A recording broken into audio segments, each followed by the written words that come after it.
My name's Tim Martin, and I'm a professor in the School of Forest Resources and Conservation at the University of Florida. I'm also the project director for PineMap. Global climate models are very complex, sophisticated computer models that divide the surface of the Earth and its atmosphere up into grid cells and then simulate what happens when radiation from the sun strikes the Earth and that energy gets dissipated in many ways. It gets absorbed by the ocean and moved around by ocean currents. It hits the Earth and is absorbed, and the Earth warms up and re-radiates radiation back into the atmosphere.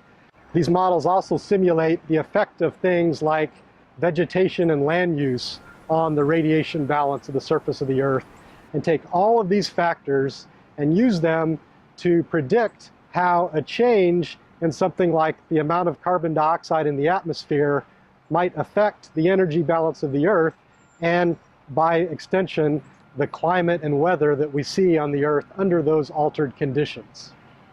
Because of their complexity, there's always some uncertainty associated with future predictions of climate. When the general public uses the word uncertainty, they usually think of that word as indicating something that we don't know. And that sometimes causes some confusion, because when scientists use the word uncertainty, they usually use that to mean the degree to which we do know something.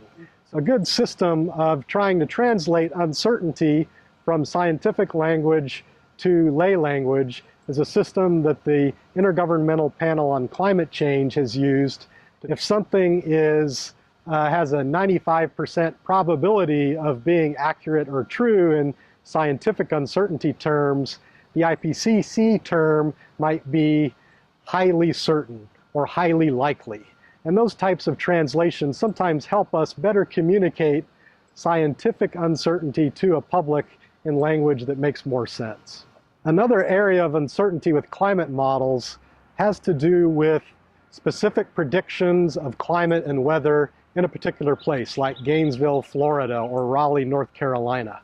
Because climate model simulations run at very large scales, the grid cells are quite large, their ability to predict future conditions in a particular place, like Raleigh, North Carolina, is somewhat uncertain. They're really not designed to make predictions at that scale. There are lots of researchers that are working on downscaling climate model predictions for specific locations, but that's sort of an evolving science. So there are larger uncertainties associated with climate predictions for particular locations.